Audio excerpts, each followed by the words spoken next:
ఇట్లాంటి క్రూర జంతువుని పోలీసు వాళ్ళు తీసుకుపోయి పాలు పోసి నీళ్ళు పోసి నువ్వు ఎట్లా చేసినావు నాయనా, ఇది నువ్వు ఎట్లా చేసినావు అనేసి వాడి దగ్గర స్టేట్మెంట్ తీసుకొని వాడిని ప్రేరేపరించి వాడు మళ్ళా ఏ ఏ అయ్యా అబ్బాయిని పట్టుకొని బెయిల్ ద్వారా మళ్ళా బయటికి వచ్చి మళ్ళీ ఇంకొక అమ్మాయిని నాశనం చేయడం అనేసి నమ్మకం అయితే లేదు. ఇట్లాంటి క్రూర జంతువుని ఏంటంటే మాకు కాలనీ వాళ్ళకన్నా అప్పగించండి, లేదా వాళ్ళ అమ్మ వాళ్ళకన్నా అప్పగించండి. వాళ్ళ అమ్మ కూడా అంటుంది ఒక 20 లక్షలు ఖర్చు పెట్టినా పర్లేదు వాడిని నరికి చంపేస్తానంటుంది.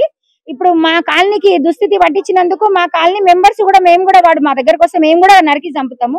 అట్లా కాదంటే ప్రభుత్వము ఒక పని చేయండి, నడి రోడ్ లో వాడిని ఒక ఎత్తైన స్తంభం మీద ఉరి తీసి వాడు ఏం చేసింది అనేది అందరి ప్రజలకు తెలిస్తే ఇంకొక అమ్మాయిని అన్యాయం చేసే ముందు 10 సార్లు ఆలోచించాలా. వాడికి 10 సార్లు ఆలోచించి ఇంకొక అమ్మాయి తేరికి వెళ్ళాలన్నా కూడా భయపడాలి.